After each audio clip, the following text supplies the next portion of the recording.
Voilà, nous voulons donc poursuivre maintenant notre culte par l'écoute de la prédication de la parole de Dieu. Et nous poursuivons ce matin notre parcours dans l'évangile de Marc. Évangile de Marc, donc au chapitre 10, et les versets 13 à 31. Marc, chapitre 10, les versets 13 à 31. Je vous encourage, si vous n'avez pas de Bible, à aller en chercher une au fond, là-bas. Il y en a quelques-unes qui sont disponibles. Et en tout cas, pour celles qui ont celle-ci, c'est à la page 652. Marc, chapitre 10, versets 13 à 31. Et je fais la lecture.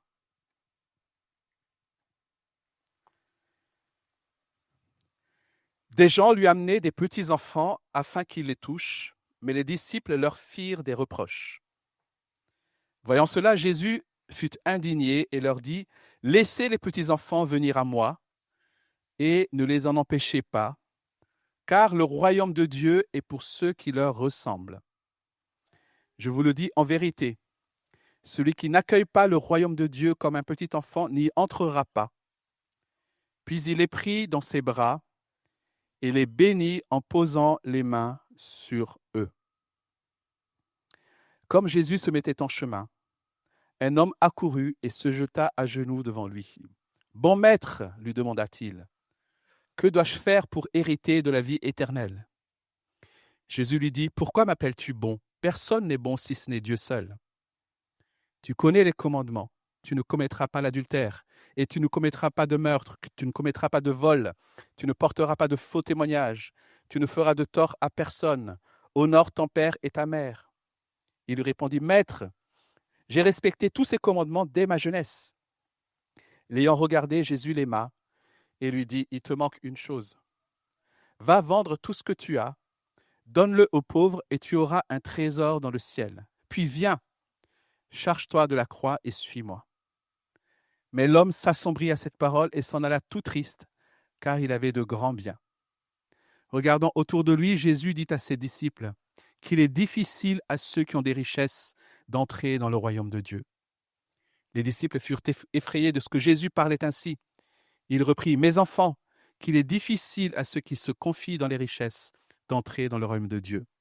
Il est plus facile à un chameau de passer par un trou d'aiguille qu'à un riche d'entrer dans le royaume de Dieu. » Les disciples furent encore plus étonnés et se dirent les uns aux autres : « Qui donc peut être sauvé ?»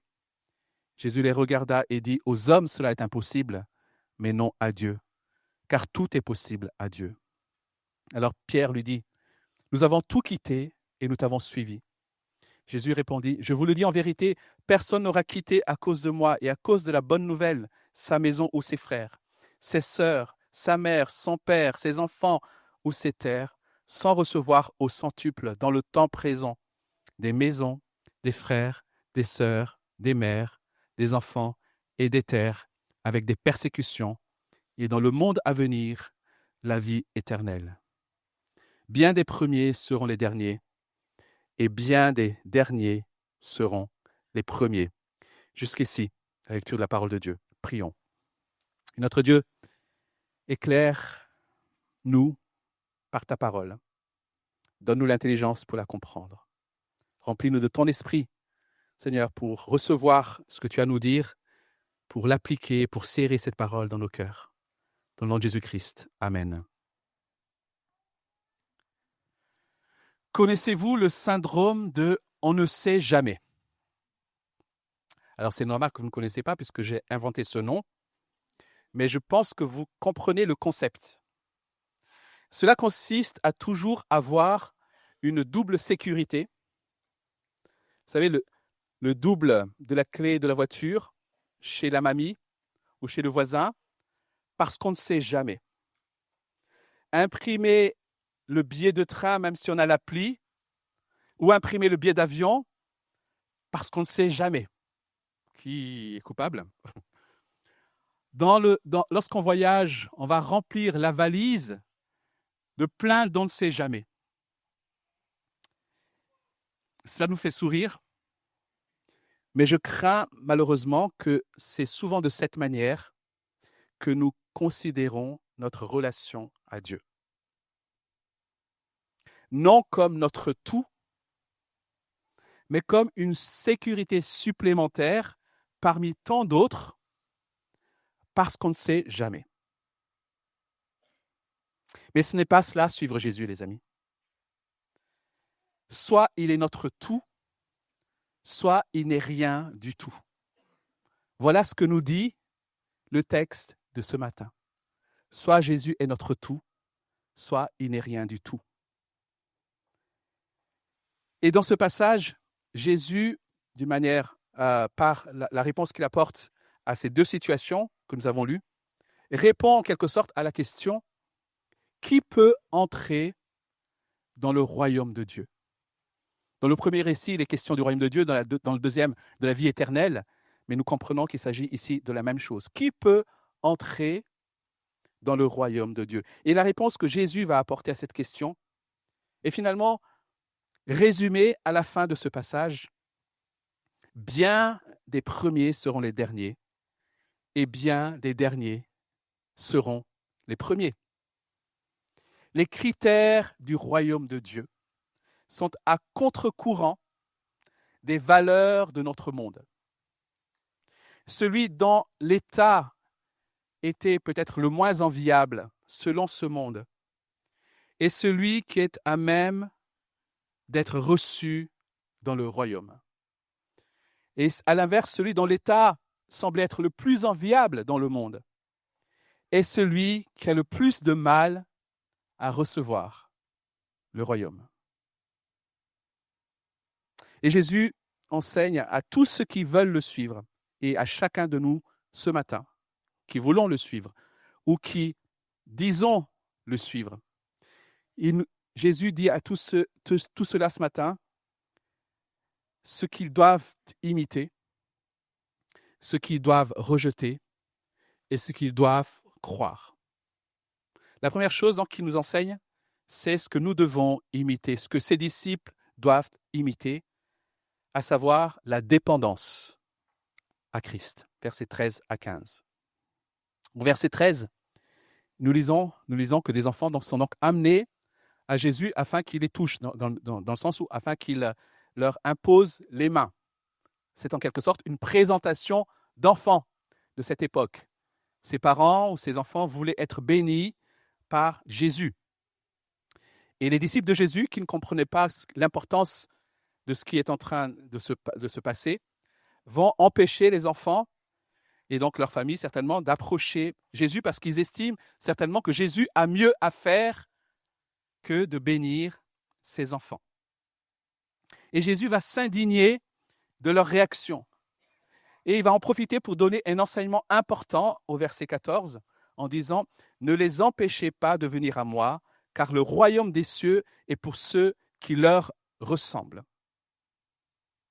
Jésus est en train de dire ici que ceux qui vivront dans le royaume, en quelque sorte ceux qui seront sauvés, ceux qui auront la vie éternelle, ont des caractéristiques qui sont communes à ses enfants. Dans Matthieu 18, qui est un texte parallèle, verset 3, Matthieu dit une autre expression en disant qu'ils deviennent comme ses petits-enfants. Alors la question se pose naturellement, mais qu'est-ce que ça veut dire? De quoi s'agit-il? C'est quoi les caractéristiques dont il faut se revêtir pour recevoir le royaume de Dieu? C'est quoi ressembler à ses enfants? Certains pensent qu'il s'agit de leur humilité et de leur innocence. Les enfants, on dit habituellement que les enfants sont innocents, qu'ils sont humbles. Or, en tant que parents, on peut vite observer que les enfants ne sont ni innocents ni humbles. Et la Bible nous dit clairement que dès notre naissance, nous sommes pécheurs, centrés, autocentrés. Par contre, ce qui caractérise tous les enfants, qu'ils le veuillent ou non, c'est comme ça, c'est dans leur nature, c'est qu'ils sont dépendants. ils sont dépendants. Je me souviens toujours du sentiment de responsabilité que j'ai ressenti à la naissance de notre premier enfant. Vous savez, les papas, on démarre un peu en retard par rapport aux mamans, forcément. Voilà, on est là, tranquille.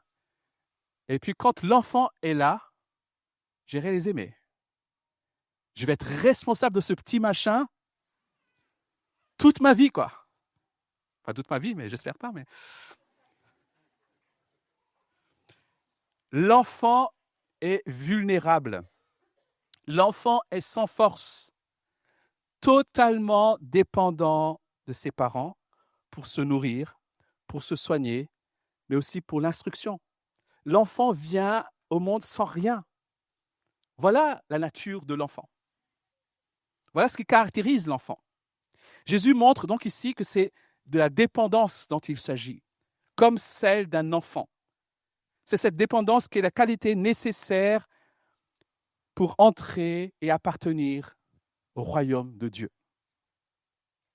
Ceux qui vivront dans le royaume sont ceux qui reconnaissent qu'ils n'ont rien à apporter à Dieu.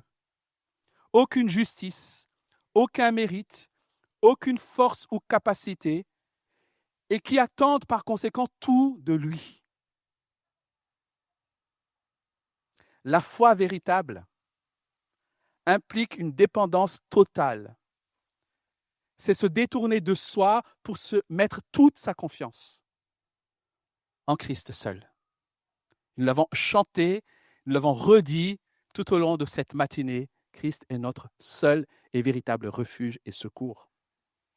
Chers amis, c'est la condition pour suivre Christ et entrer dans le royaume des cieux. Ressembler à ces petits-enfants, c'est s'abaisser devant le Seigneur, devant Christ, en reconnaissant qu'il est celui dont nous avons le plus besoin. Nous avons réellement besoin. Être disciple, c'est se reconnaître ignorant pour se laisser enseigner par la parole de Dieu. Une dépendance donc complète, totale, comme celle d'un enfant, est ce dont vous avez besoin de point de vue spirituel. C'est ce que Jésus enseigne dans ce premier récit de l'accueil des enfants. Voyons maintenant le contraste avec le deuxième récit, avec la rencontre avec le jeune homme riche. Cet enfant est celui que nous devions imiter dans sa dépendance. Ce jeune homme riche est celui que nous devons rejeter dans son autonomie et son idolâtrie. Ici, les disciples n'ont pas empêché le jeune homme d'approcher Jésus. Bizarrement, ils ont empêché les enfants, mais ce jeune homme, lui, il a pu passer au travers et arriver jusqu'à Jésus. Ils étaient peut-être même fiers qu'un tel homme s'intéresse à leur maître. Imaginez peut-être une petite délégation d'hommes en cravate, bien propres, qui entrent dans l'église, peut-être des gens qui sont renommés dans la ville ou dans le pays, qui viennent au culte. J'imagine quelque part la fierté. Ouf, on a des gens importants ce matin et on va leur faire laisser la première place. C'est un peu ce que les disciples ont certainement fait ici. Et ce jeune homme vient à Jésus pour lui demander, « Bon maître, que dois-je faire pour hériter de la vie éternelle ?» Dès cette première question, on comprend immédiatement l'orientation spirituelle de ce jeune homme. Il veut savoir ce qu'il doit faire pour avoir la vie éternelle. Et c'est le réflexe que nous avons tous, les amis. Qu'est-ce que nous devons faire? Pas qu'est-ce que nous devons être, mais qu'est-ce que nous devons faire? Son problème n'est ni sa richesse, ni son âge. Son véritable problème, c'est sa confiance dans ses œuvres, dans ses capacités. Qu'est-ce que je peux faire pour entrer dans le royaume? Voilà quelqu'un qui a probablement réussi à force d'efforts, de sueur, de travail. C'est sa philosophie de vie et qui croit par conséquent que tout s'obtient de cette manière. C'est la philosophie de notre société. Nous vivons dans une société de la performance. C'est ce que nous faisons qui fait notre valeur. Bonjour, je m'appelle un tel, je suis médecin ingénieur. Voilà. C'est ce qui fait ma valeur, c'est ce qui fait mon identité. Et Jésus va chercher à mettre en lumière la réalité de ce cœur, en commençant par le mettre face à l'utilisation du terme « bon maître ». Quelque part, Jésus est en train de questionner la réalité de sa foi. Crois-tu vraiment que je suis le bon maître? Tu m'appelles bon. Tu sais qu'il n'y a qu'un seul bon maître, c'est Dieu. Donc, tu es en train de supposer que je suis Dieu, et en plus, tu es en train de supposer que je suis bon. Tu es sûr de vraiment croire cela?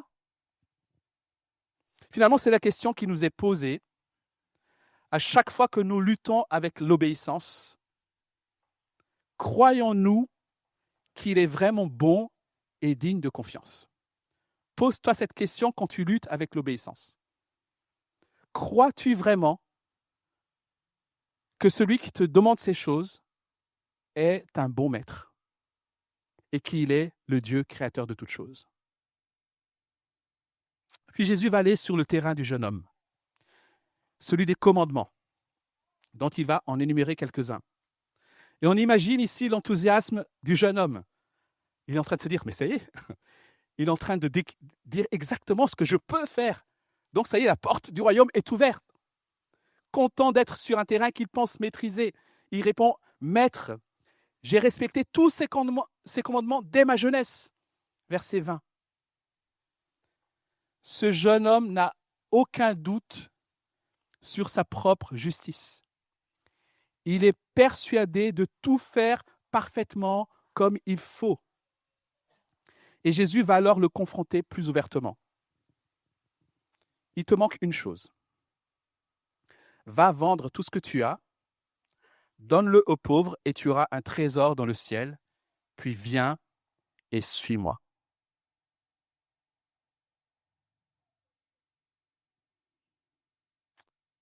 Difficile. Ce que Jésus demande à ce jeune en réalité, c'est de renoncer à ce en quoi il a mis sa sécurité, sa valeur, d'abandonner sa confiance en lui-même et en sa propre justice. C'est ça la foi. Finalement, il est en train d'éprouver la réalité de la foi de cet homme. Ça nous montre, les amis, qu'on peut obéir à tous les commandements sans avoir la foi en celui qui a donné ces commandements. Chose incroyable. Mais c'est une réalité. Et c'est ce que nous voyons ici. Vous avez remarqué, Jésus n'appelle pas ce jeune homme à seulement se dépouiller. Il l'appelle à échanger sa richesse terrestre contre un trésor céleste. Il ne dit pas simplement « va vendre tout ce que tu as et suis-moi ». Il dit « va vendre tout ce que tu as, suis-moi et tu auras un trésor céleste ». Si pour ce jeune homme, Jésus était effectivement un bon maître, il aurait dû lui faire confiance pour le suivre. Au lieu de cela, le texte nous dit, il s'en alla tout triste, car il avait de grands biens. Il a estimé que ses biens étaient plus grands et meilleurs que ceux que le maître avait promis. Malheureusement pour lui, la promesse de trésor céleste accordée par son maître, enfin celui qu'il voit comme un bon maître, n'est pas suffisante pour lâcher ce qu'il estime être de vraies richesses. Le véritable problème de cet homme n'était donc pas l'étendue de ses possessions, ni même le fait qu'il obéisse au commandement, ce n'est pas un problème, mais c'est sa confiance en lui, sa confiance dans ses richesses, sa confiance dans sa justice. Et sa réaction montre que Dieu n'est pour lui qu'une sécurité de plus. Une assurance supplémentaire parmi toutes les assurances qu'il a déjà souscrites grâce à ses moyens financiers. On ne sait jamais. Je vais essayer d'assurer l'entrée dans le royaume avec ce bon maître parce qu'on ne sait jamais. Et ce que Jésus lui a demandé l'a mis face à cette réalité. notamment à celle de devoir renoncer au royaume qu'il s'est bâti. Il pensait pouvoir entrer dans le royaume de Dieu tout en préservant son propre royaume. Or, la Bible dit clairement que vous ne pouvez pas servir deux maîtres, car ou vous aimerez l'un et haïrez l'autre. Vous ne pouvez pas servir deux maîtres. Derrière cette obéissance religieuse se cachait en réalité une idolâtrie. Cette richesse était devenue pour lui une idole dans la mesure où il lui a confié son bonheur et sa sécurité. Et ce jeune homme finit malheureux. Et c'est aussi le cas de ceux qui veulent être approuvés de Dieu tout en continuant à vivre pour eux-mêmes, pour leur propre royaume. Chers amis, si vous cherchez à faire cela, vous allez rester tiraillés et malheureux. Vous restez à la porte du royaume. C'est le cas de ceux qui n'acceptent pas de renoncer à ce que ce monde promet en termes d'accomplissement, d'amour, de biens matériels, pour recevoir les promesses divines de trésors célestes. Ce texte nous choque parce que nous nous identifions tous à ce jeune homme, à sa place. C'est vrai que je n'aurais pas pu lâcher. Je sais ce que je perds, mais je ne sais pas ce que je gagne. Voilà l'expression qu'on utilise souvent. Et voilà pourquoi nous arrivons à la troisième partie de ce qu'il nous faut croire.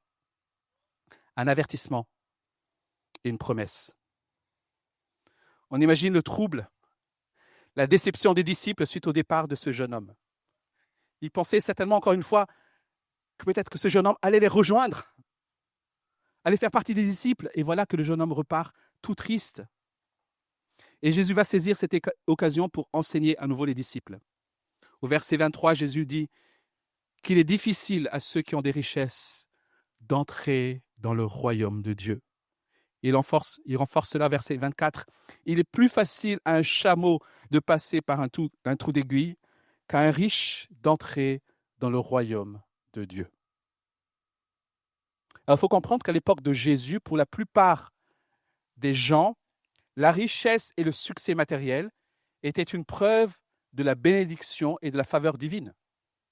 Surtout pour quelqu'un qui semblait droit, intègre et qui semblait remplir les commandements de Dieu. Donc, ce qui se passe ici, ils ne le comprennent vraiment pas. C'est choquant. Jésus renverse complètement le système de justice de ses contemporains. Ce qu'ils considéraient comme un signe de justice est en réalité un obstacle à la véritable justice. Alors, soyons clairs, Jésus n'est pas contre la richesse. Dans la Bible, il est question de beaucoup d'exemples d'hommes et de femmes riches, même parmi les proches de Jésus. Jésus dénonce ici le fait de placer sa foi, sa sécurité dans les richesses, et comme dans toute autre chose finalement, ou dans toute autre personne que lui. Voilà ce que Jésus dénonce ici. Les critères finalement de force, de richesse, d'intelligence selon ce monde ne sont pas ceux du royaume. Au contraire, ce sont des obstacles pour rentrer dans le royaume. Celui qui se croit fort selon ce monde, celui qui se croit juste, celui qui se croit sage selon ce monde, ne peut pas entrer dans le royaume de Dieu. Et face à ces déclarations, les disciples se demandent, qui peut être sauvé alors? Et Jésus répond, aux hommes cela est impossible, mais non à Dieu, car tout est possible à Dieu. Aux hommes cela est impossible. L'homme est incapable de produire quoi que ce soit qui le rendrait capable de mériter l'approbation de Dieu, l'accès au royaume de Dieu. Et l'homme, par ses propres forces, finalement, n'arrive pas non plus à renoncer. à ces sécurités terrestres. C'est dur. Nous avons besoin que Dieu ouvre nos yeux sur la réalité de notre incapacité et sur la réalité de sa puissance. C'est impossible aux hommes, mais c'est possible à Dieu. Et c'est là que naît la foi, les amis. C'est là que la foi prend sa source, dans le constat de notre incapacité et dans la reconnaissance de la puissance de Dieu qui est seul capable.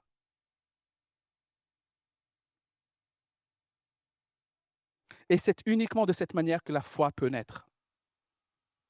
L'œuvre de la grâce de Dieu commence donc dans notre cœur. Lorsque nous réalisons spirituellement que nous sommes perdus, incapables de nous sauver, et que nous avons besoin de l'aide de quelqu'un d'autre, à savoir Jésus. C'est cela la foi. C'est là que commence la marche avec Dieu. Jésus ne t'a peut-être pas demandé « vends tout ce que tu as ». Mais tu sais qu'il y a des choses que la parole de Dieu t'appelle à renoncer. Et cher ami, plutôt que d'essayer de réfuter la parole de Dieu, plutôt que d'essayer de minimiser les exigences de Dieu, fais ce pas d'obéissance, fais ce pas de foi en comptant sur le Dieu de l'impossible qui veut t'offrir un trésor dans le ciel. Fais ce pas d'obéissance. Crie à lui. Jésus sait que renoncer aux sécurités terrestres et temporelles est difficile, voire impossible, pour ceux qui n'ont connu que cela. Voilà pourquoi lorsque Pierre demande ce qui arrive à ceux qui ont tout lâché ou tout abandonné, en effet, les disciples avaient tout laissé, rappelons-nous. On avait vu ça au début du chapitre, ils avaient laissé leur bateau, leur filet, leur famille pour suivre Jésus. C'est ce qu'ont fait les disciples. Et lorsque Pierre donc demande ce qui arrive à ceux qui ont tout lâché, Jésus va donner cette magnifique promesse du verset 28-30. Ceux qui le suivent reçoivent au centuple en termes de relation. Au centuple. Dans ce monde, il ne dit pas dans le monde à venir, il dit dans ce monde. Il est en train de parler de l'Église. Il est en train de parler du peuple de Dieu.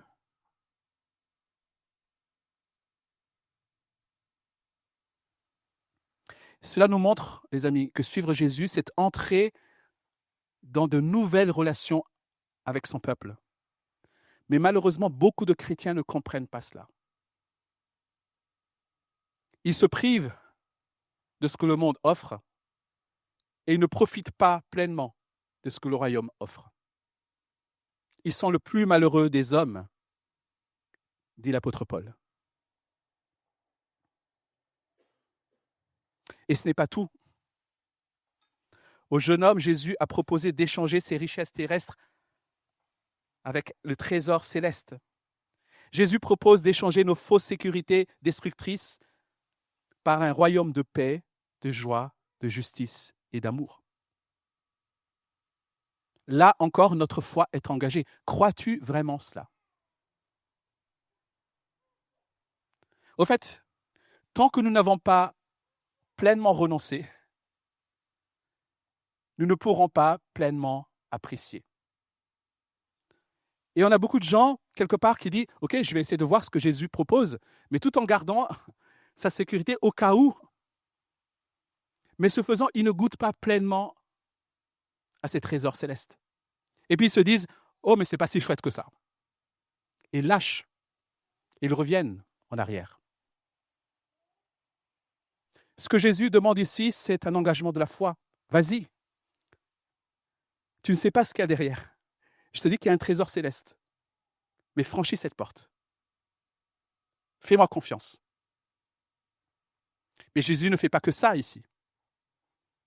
Jésus annonce aussi la couleur.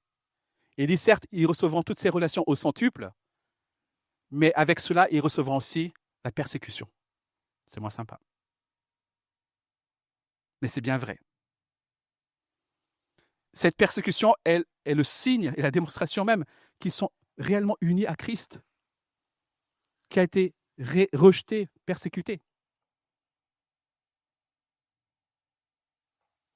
Et finalement, l'enjeu de tout cela, c'est la vie éternelle. Se rappeler que nous nous préparons à une vie éternelle. Notre vie ne s'arrête pas à celle-ci, les amis. Tant qu'on n'a pas compris cela, on ne peut pas faire ce pas de foi. L'enjeu de tout cela, c'est l'éternité que nous passerons soit avec Dieu dans son royaume, soit loin de lui. Et cela doit changer notre manière de vivre aujourd'hui. Et je conclus. Ce passage et ces récits, finalement, illustrent, je dirais peut-être parfaitement ce que Jésus a enseigné 2 chapitres plus tôt, au chapitre 8, versets 35 à 37. Lorsqu'il a dit, écoutez bien, « Celui qui voudra sauver sa vie la perdra. Mais celui qui la perdra à cause de moi et de la bonne nouvelle la sauvera.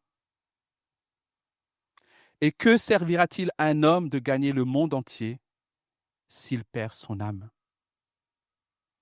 Et que donnera un homme en échange de son âme? » Promesse, avertissement. Croyons-nous qu'en Jésus, nous avons un bon maître? Crois-tu qu'en Jésus, tu as un bon maître pour lequel il vaut la peine de renoncer à tous les autres maîtres de ce monde? Crois-tu vraiment cela? La réponse est facile à dire en théorie le dimanche matin dans une salle de culte au Cadet de Bretagne.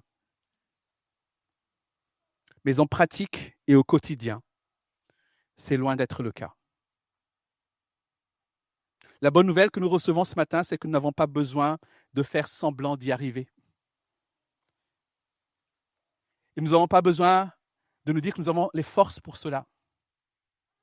Nous n'avons pas à avoir honte de notre difficulté à croire. Au contraire, nous pouvons ce matin, conscients de nos incapacités, nous pouvons crier au Dieu de l'impossible. Seigneur, je crois, viens au secours de mon incrédulité. Seigneur, je sais que c'est bon, mais je n'y arrive pas. Viens à mon secours. Viens m'accorder la force. Que Dieu, dans sa grâce, nous fasse réaliser encore ce matin notre besoin de lui, pour que nous puissions chaque jour dépendre pleinement de lui. Et que nous puissions déclarer comme les disciples dans Jean chapitre 6, finalement, avec tout cela, Seigneur, à qui irions-nous? Tu as les paroles de la vie éternelle. Prions et nous chanterons un dernier chant.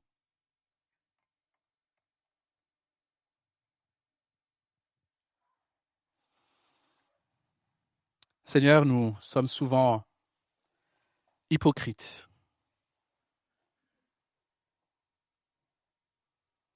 Nous sommes souvent en train de servir deux maîtres.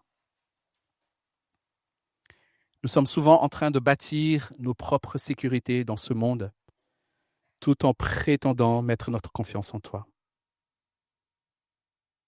Alors Seigneur, la première chose que nous voulons faire, c'est te demander pardon. Te demander pardon pour notre duplicité, pour notre incrédulité, pour nos mensonges, nos fausses illusions. Seigneur, viens à notre secours. Aide-nous, Seigneur, à ouvrir les yeux à la fois sur qui tu es en tant que bon maître. Aide-nous à ouvrir les yeux sur ce trésor céleste. Aide-nous à ouvrir les yeux sur les relations privilégiées que nous avons au sein de ton peuple. Et aide-nous, Seigneur, à ouvrir les yeux sur les mensonges de ce monde sur les attraits destructeurs de ce monde. Seigneur, viens à notre secours. Merci de te révéler encore à chacun de nous, quel que soit l'état dans lequel nous sommes ce matin. Que nous soyons de ceux qui n'ont jamais mis leur foi en toi. Que nous soyons de ceux qui disent marcher avec toi. Que nous soyons de ceux qui marchent réellement avec toi. Seigneur, nous avons besoin de toi. Chaque jour, nous avons besoin de toi. Donne-nous soif de toi. Soif de ta présence. Soif de ta parole. Soif de te connaître. Et merci. Parce que ce matin, tu nous as montré encore ta bonté. De la même manière, Seigneur, que tu as aimé ce jeune homme, tu nous aimes aussi. Et parce que tu nous aimes, tu ne veux pas que nous nous perdions. Parce que tu nous aimes, tu veux nous montrer que tu es celui qui est digne de toute notre confiance. Merci, Seigneur, pour cette grâce. Dans le nom de Jésus-Christ. Amen.